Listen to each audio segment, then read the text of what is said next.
She hasn't said vice president. Biden is still standing in the way of federal legalization. It's insane. It's really insane how Biden refuses to even address it. I don't know. Hopefully that some bipartisan bill might get passed. There are Republicans now jumping on board, and hopefully it'll be sooner than later. But at this point, who knows? It might be later than sooner, unfortunately, because the feds still have their collective heads up their collective asses. And I think that's just the bottom line. There's so much scientific evidence that cannabis is actually good for you. It's medical, and that in states that have allowed recreational use or adult use and medical use, the sky is not falling. We've proven that. We've proven that. It's time and time again. Yet the feds still decide to stick their heads up their ass and ignore all the states, which is a majority of the states that either have medical and or adult use, and just ignore it. Well, there's 47. There's 47 states. Or no, there's 46. There's 4 states that are completely illegal. I forget off the top of my head, but we've gone over it before, and they have absolutely nothing. But 46 out of, so that's why I say it ain't ever going to happen, because why hasn't it happened yet? We're here in New York. I don't know where you've been yet, big brother, but I've been to some places, and they are selling it on the street like a swap meet, right? And when the cops are right across the street. You know, that's a whole other discussion, I guess. But the federal side of it went legal to possess as soon as they passed the law in what was it? It was 19, I think. Or actually, I think it was last year? I think it was last year, because when I came in here in May, it was you could walk around and smoke anywhere. You could smoke a cigarette. You could smoke your cannabis.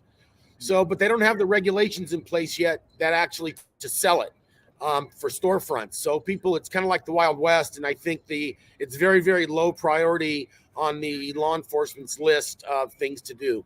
For now, right? But once they get those regulations in line, just like in California, they're going to start sweeping everybody up. Instead of going to the guy over there who's on the corner going, hey, you know what? Take this little square piece of block right here and pay us $50 for a license, and they can start selling. They're doing it anyway. Tax it, and geez, man, it's pretty crazy.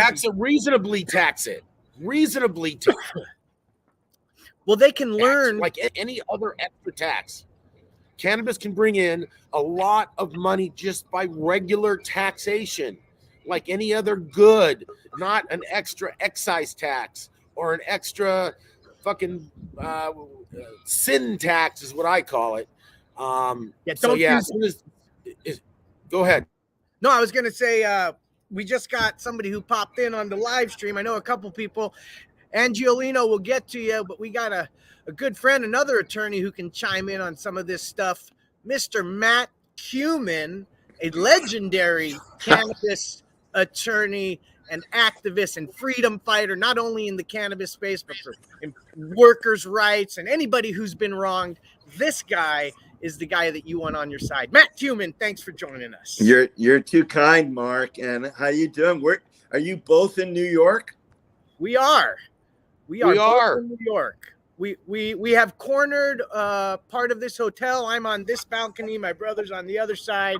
Wow. And we're educating out here. But in case you didn't hear us, we were talking about federal legalization. I did.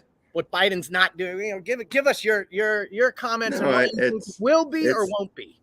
There's just the pathways for future federal legalization are now expanding, and you could see some tricks being played with a quote unquote sort of quasi legalized federally, but don't do it enough to require interstate commerce under the dormant Commerce Clause. So that way Kansas and all the states that don't want it don't have to have it, and they could set it up so that there would not be interstate commerce. So this is I think, and many of the larger cannabis investment firms and investors, they don't actually want federal legalization because they're afraid of the impact on their investments in the state siloed companies they've started up.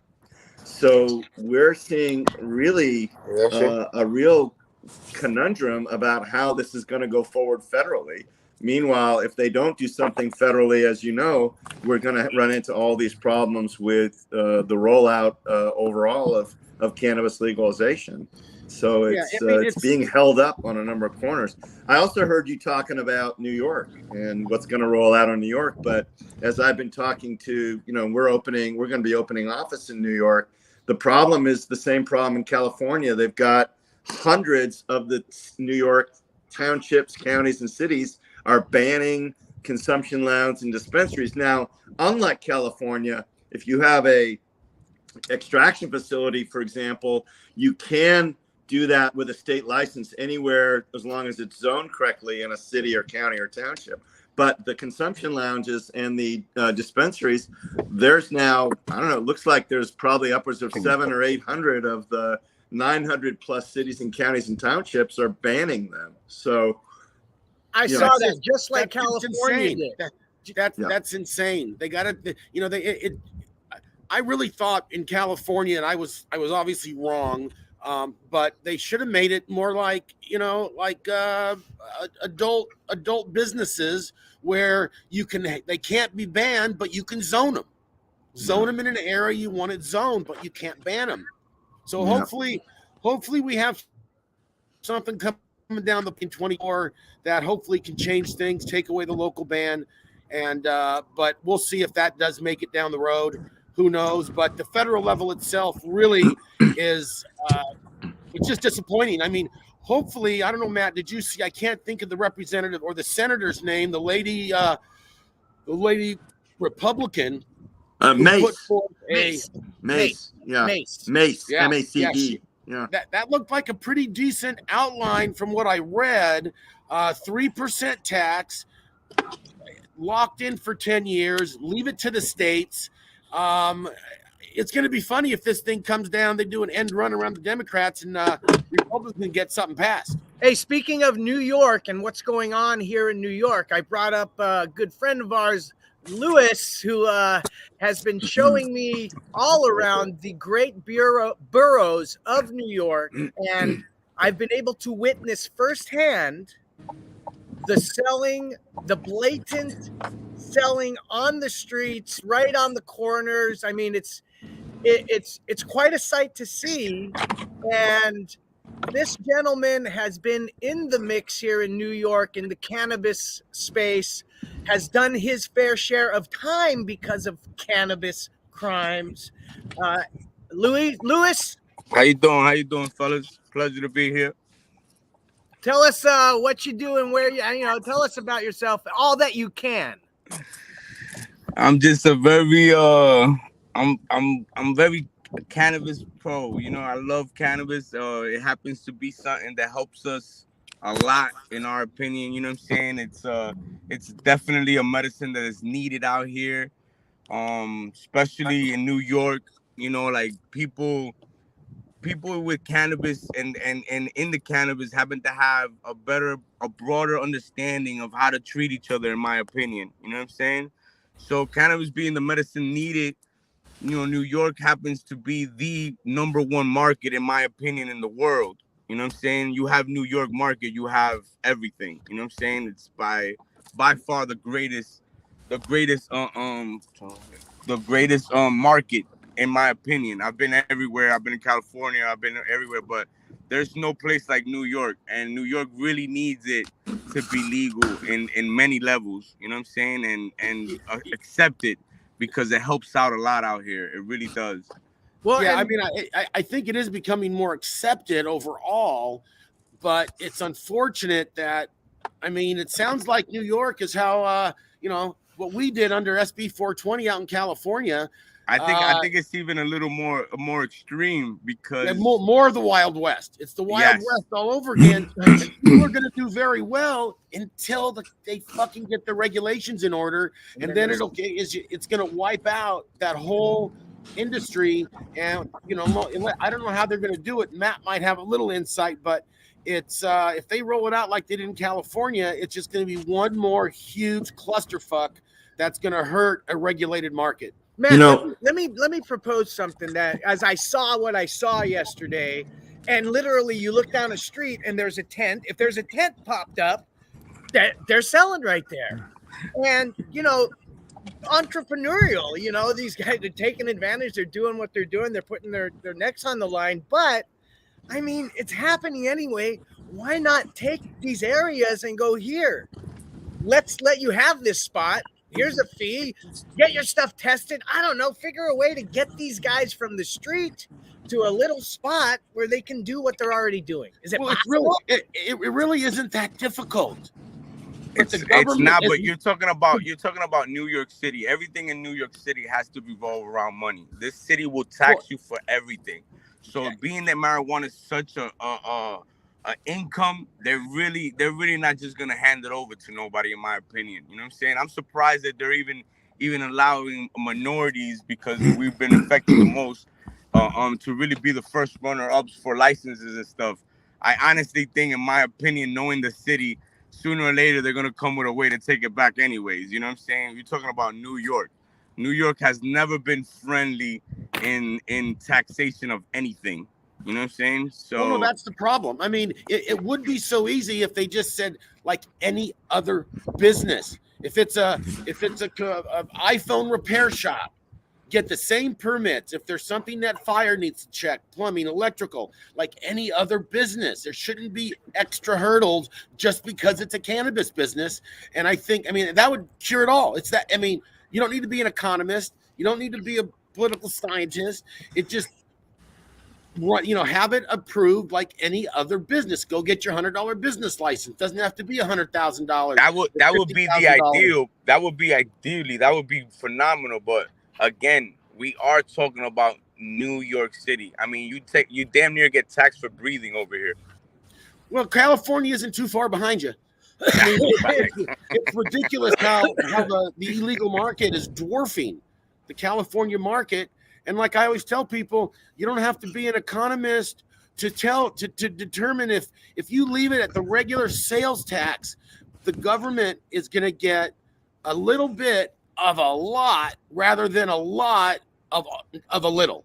Does that not make sense, Matt? At the end of the day, one thing I could say is it's got to be the people to fight for it. You know what I'm saying? Because the government's not going to give it to you. You know what I mean? Mm-hmm. It's got to be the people. The people got to collectively come together and ask for what they want. If you leave it up to the government, we'll never get what we want. That's why we're forever saying go to normal.org, ASA, Safe Access, and look up your representative at your state and federal level. Send those emails. We've talked to politicians. The one thing I could tell you about New York, too, is that a lot of people are always afraid to speak up. You know what I'm saying? They want what they want, but they don't stand up for it. You know what I mean? Well, they used to, not no more. If the people in the city actually stand up for it and go and ask for what they want, I believe the city will give it to them. You know what I'm saying? But it has to be on the people. We have talked to, and people don't have to get out and they don't have to show their face. They got to make phone calls and emails. We have talked to politician after politician, some who've been in office 30 years, who say the only thing that these politicians understand is getting their phone lines flooded, their emails flooded with, if you don't change your opinion on this, we're going to vote you out. Yeah. We're going to vote you out. And all it takes is a couple keystrokes. There's pre-done letters you can send through these organizations like Normal. And it's that simple. And people have to just get off their butt and get it done. Not enough. They have to, yep, that is right. They have to get up. They have to go fight for it. If we don't fight for it, if we don't ask for it, if we don't demand it, we're not going to get it. That's right. That's right. All right. About that, Matt. Hey, I'm downstairs, my guy. I'm going to let y'all go. It's a pleasure to be on your live. I love you guys. Thank you for everything you do.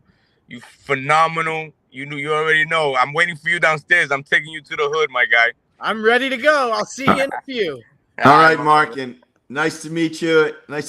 It's great to see you guys in the Big Apple, the Big Green Apple, we should call it, right? That's right. By the time we leave, it'll be green. And it's New York is a game changer. New York is a game changer at every level. So stay tuned, right? Yes, You got it. Absolutely. You got Thanks. Have fun, you for doing guys. that. I'll talk to you later. All right, Matt. take care. Thank you, brother. All right, so it's that easy. I popped in the live stream link go to a in little the break? comments. Go to a Hang quick break. Yeah. Well, hang on. I'm giving the live stream comment there. So if you want to come in, make a comment, ask a question. If you're watching on Instagram, if you leave a comment over there, you can we'll pick it up over here. But join the live stream. Much easier to come live with us. And right now it is time for a little break and let you know one of our other great sponsors, Spray 420. Now, do you like the hot box like we do? Do you work in a cultivation farm? Do you always smell like cannabis? If you do, and now we love the smell of cannabis, but cops aren't so friendly about it. My wife doesn't like it. And if your car smells like cannabis, it could lead to trouble. Now, here where we are from in California and a few other states, you got to Google your state. Smell alone, and it's true here in New York City, is no longer probable cause to search your vehicle. But most cops don't seem to know this and will do it anyway. Plus, that will lead to a DUI arrest. Combat that smell and use Spray 420, the best deodorizer on the market, at Spray 420 on Instagram and spray420.com. And now we're going to be talking about all this fentanyl bullshit. Fentanyl laced cannabis. We hear the headlines about how somebody died, got sick of cannabis that was laced with fentanyl. Well, by and large, not true. We have some stories, and just to summarize really quick before Big Brother gets further into it, it's basically people going into the hospital who use this shit but are afraid to say they did because they don't want to get busted by the cops and they'll probably have it on them and all that crap. And they just, I just used cannabis. And then it gets picked up by the cops and the news and everybody else. So we have some information on that, Big Brother. Go ahead. Well, yeah, I mean, the what's happening is, and we hear this all the time with lots of stuff, when it's kind of when cannabis goes bad, where, you know, cannabis is mentioned around some other types of drugs, in this case, fentanyl, and somehow the police decide in Battleboro, they decided some kind of a presumptive field test that the fentanyl was actually, the cannabis was laced with fentanyl. Long story short, when they test it, there was no fentanyl in the cannabis. So if someone does fentanyl and the cops come in, and I've seen this before where someone did something, had a bad reaction, cops come, all I did was cannabis, when they really did some harder drug. And now all of a sudden cannabis is blamed. But the problem is it goes viral that there's this fentanyl-laced cannabis going around when in fact it's not. In all the cases, I think but one, in Connecticut, they did have a positive test result, but in every other case, it's not cannabis-laced fentanyl. And the media should pick up on that, as well as the initial stories that break from the police saying that it is cannabis-laced fentanyl. So, I mean, I don't even know how you do that. I mean, I'm not a scientist or a chemist or a biologist or whatever it takes, but I mean, that's the only thing I can say these days as far as testing goes at adult use licensed facilities across the country, is that you just don't have to worry about any of that shit being in cannabis that you get at these stores that have to go through state testing requirements. Right. But I think they do need to publicize the fact that there's not a run of cannabis-laced fentanyl in the U.S. Yeah, and they gotta publish it with just as much fever as they do all the bullshit that the naysayers pop in. Hey, we got our good buddy Mike popping in. He's probably got. We had just a guy having fun up there. Did he back out or? Yeah, come back, just a guy having fun. We saw you in the backstage. We'll bring you up. You got a question or a comment? We just brought up Mike from CBD headquarters joining us again. What's up, big brother, little brother? Welcome to New York City. I'm so happy you guys are here. This is awesome. We're even we're braving the elements out here. You know, Craig, you were just talking about how they associate things. And, you know, in the Kratom world, a lot of bad press happened to Kratom. people were getting killed, but they didn't mention the part in all the editorials that they also took cocaine at the time. So it's like a similar thing that they do with all of these CBD and natural other alternatives like THC.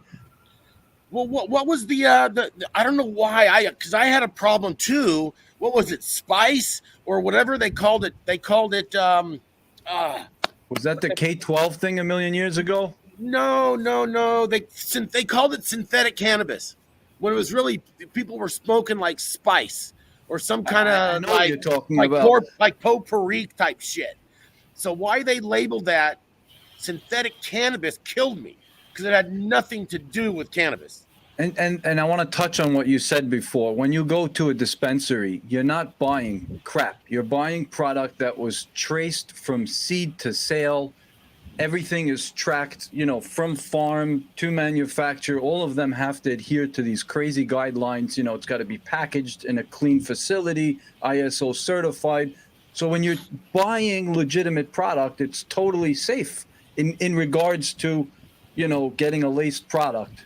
You know, Yep. and it would be amazing if New York City, I was just thinking about it when you guys were talking, but I'd love to get a timeline. Like in California, you guys are melting the phones line and advocating. What does that look like? Is it 3 years, 5 years? You know, I heard they're supposed to be rolling it out next year sometime, but I really haven't dove into it, so don't take that as gospel. But when they put these regulations together at the governmental level, it becomes such a clusterfuck, and hopefully they won't repeat California. Now we got just a guy having fun. What's your name and where you from, brother? What's up? Hey, I'm John. I'm from Arizona. Nice. How you guys doing? Thanks for the fight that you guys do. I appreciate it. Well, thank you very much. A You got a pleasure. question, comment for us today? Really, I just got a comment, man. You guys are talking about getting all the change done, and I just really want to encourage everybody really just to reach out to your legislators. And if you guys want change, you have to affect it yourself. You can't wait for somebody else to put up a fight for you and go to battle for you. If you want your voice to be heard, you've got to reach out to your legislators, and change is done at a local level, people. Absolutely. And I'm putting up another link here, Americans for Safe Access. And this is another one, just like normal.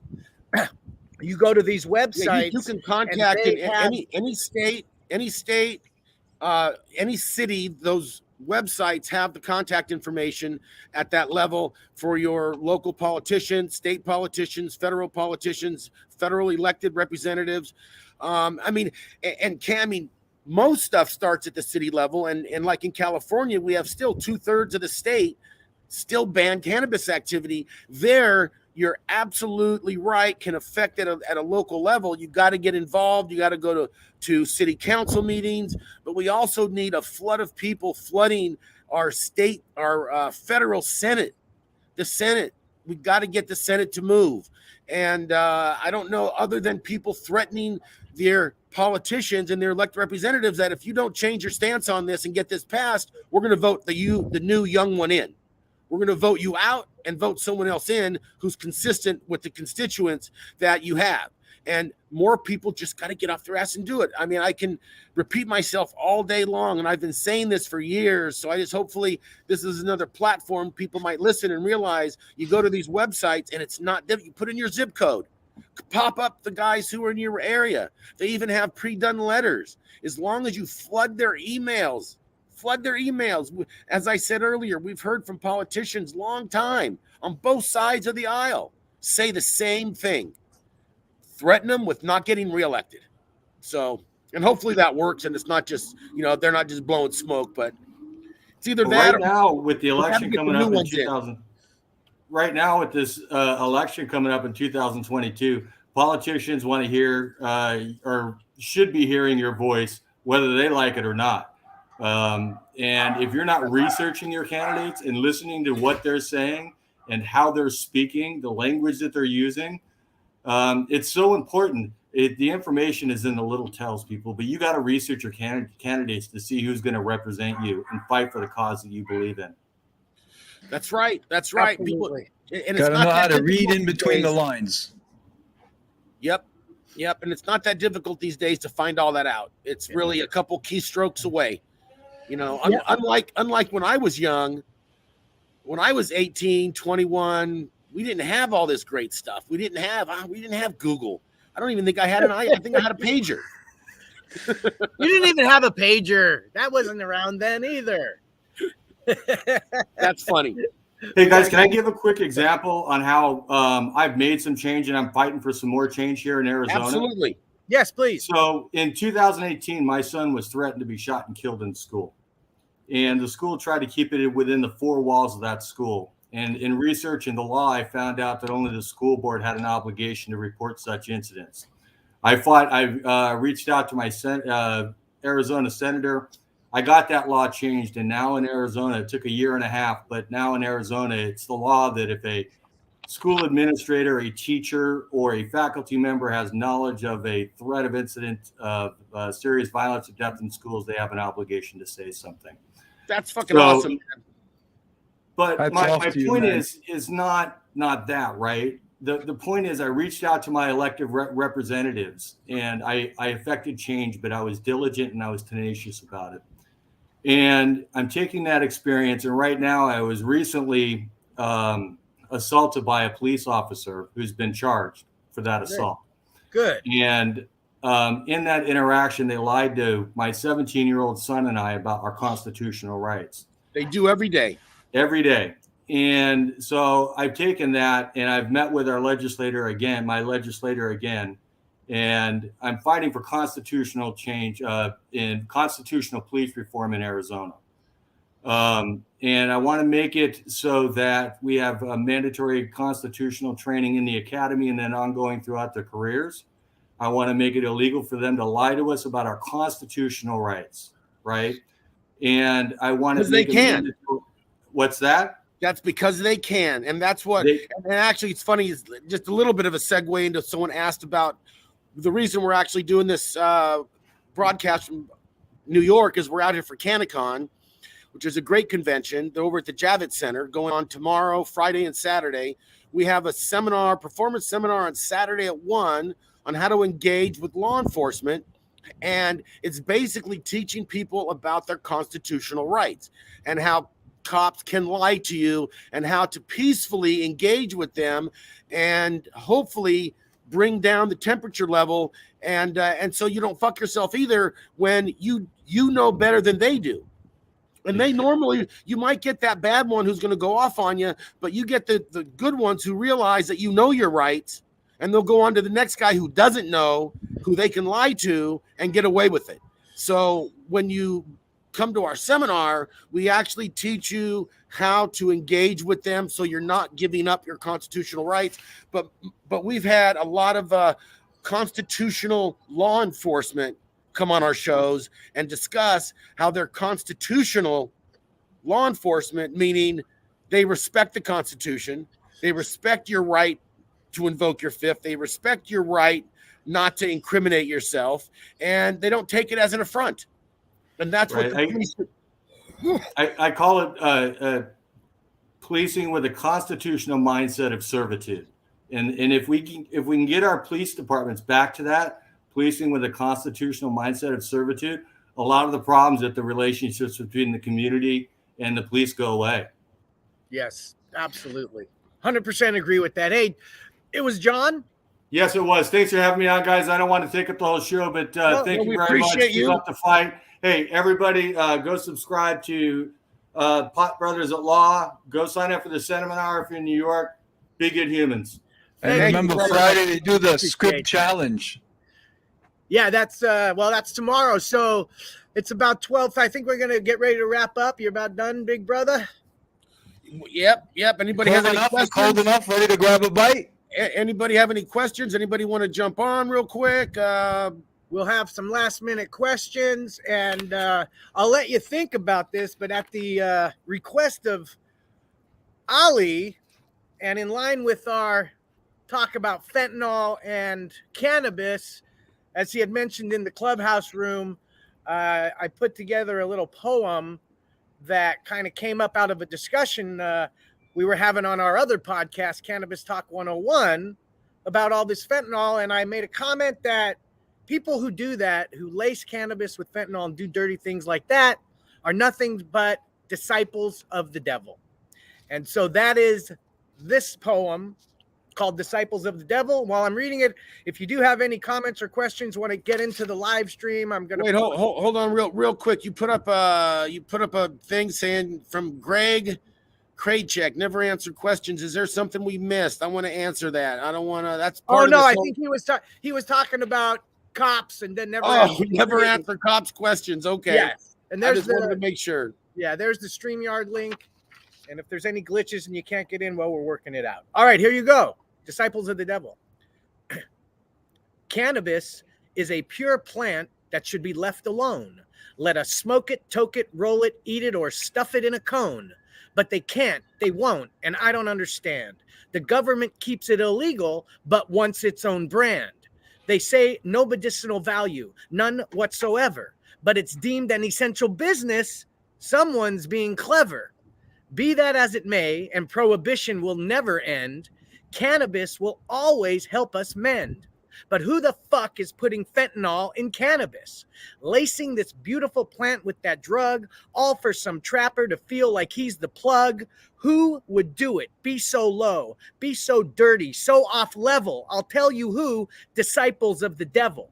Only someone from the depths of hell could be so low to take something so green and pure and make it know. For some reason, destroying the plant is something they revel. These inhumane, horrific disciples of the devil.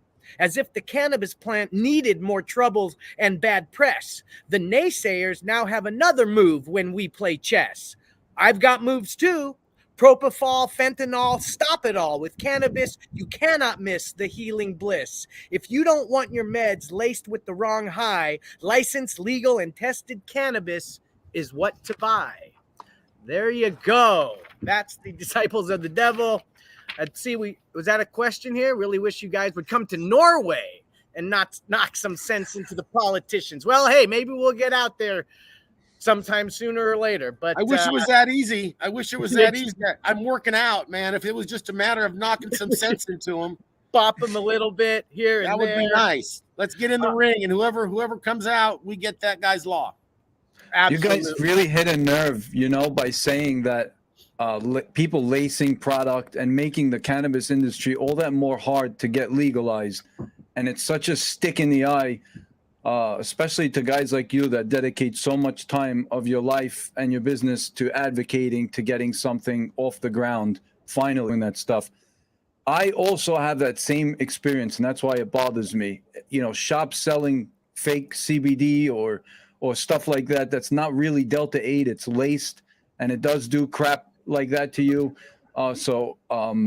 It bothers me when I hear that stuff, and I love that you brought that out, guys. That's really important. There's a way to do this. Just buy better stuff, resell better stuff. If your legacy, it doesn't matter. Just find a better way to do it without affecting us. Glad you said that, legacy. Hey, Mike, it was great having you on again. We're gonna hook up before we leave New York City. I definitely want to see you guys before you leave. All the best. Thanks for having me. We have Vladimir. Mark, you brought up Vladimir. I know. That's where I'm going next. I'm going next. The leader of the legacy, Vlad. How's it going, my people? Welcome to the show. Man, I get so much in my head when I see you about all the things you've done and how instrumental you've been to social equity in New York and just everything in New York. Vlad, just tell our viewers and listeners a little about who you are, where you're from, and what you're doing. How's it going? Honor and a pleasure, first of all, to be here with you guys.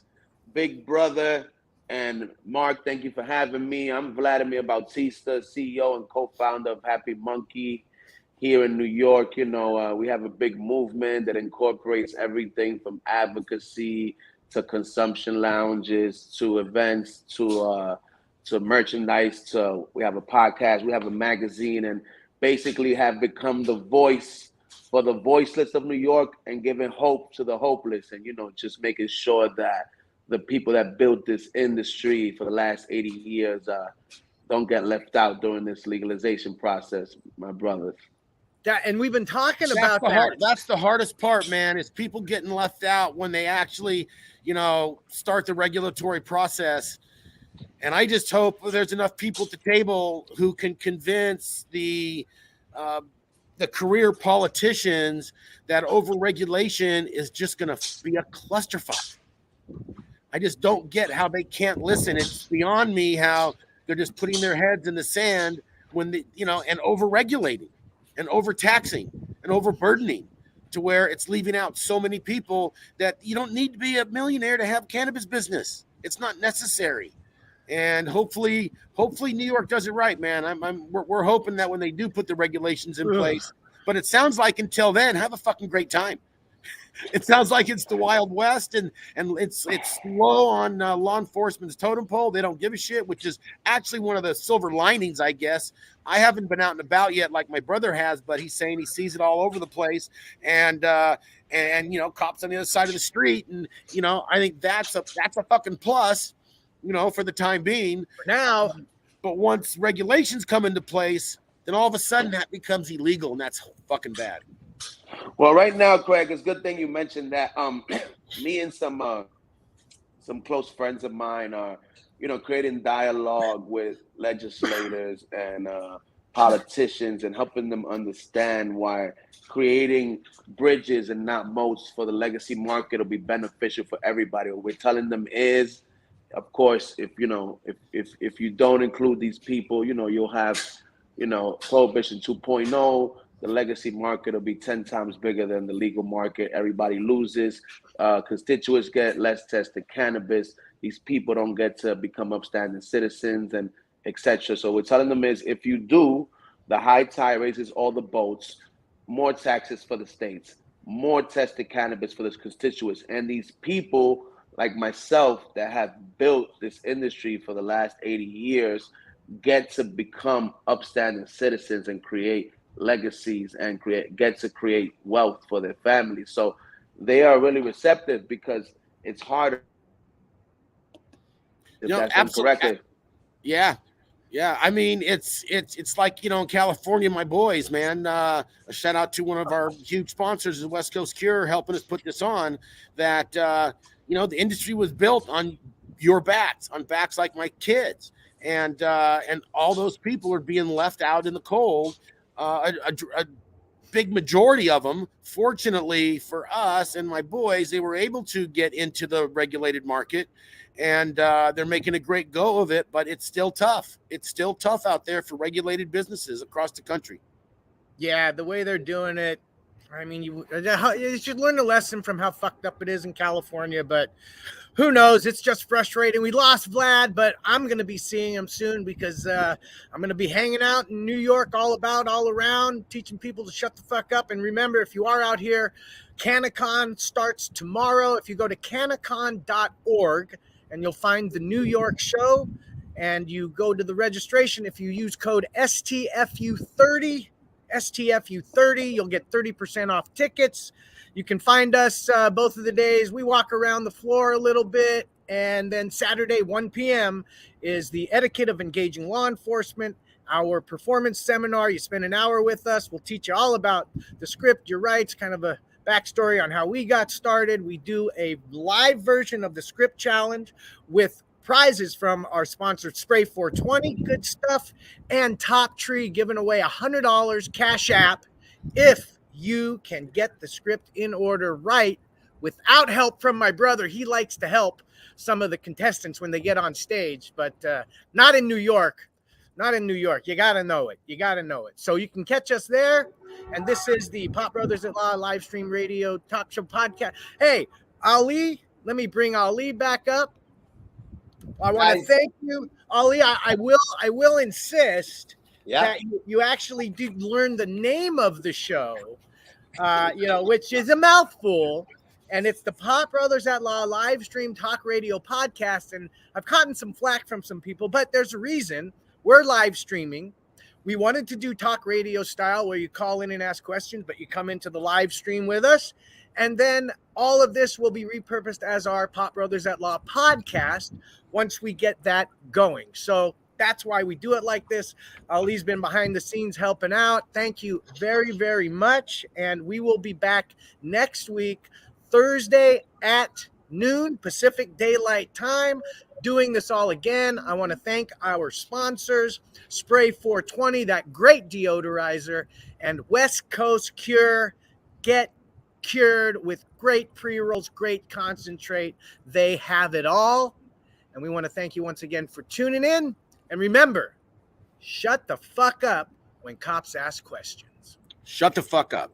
Shut the fuck up. Unless you call in to the show. Okay, and that we're out.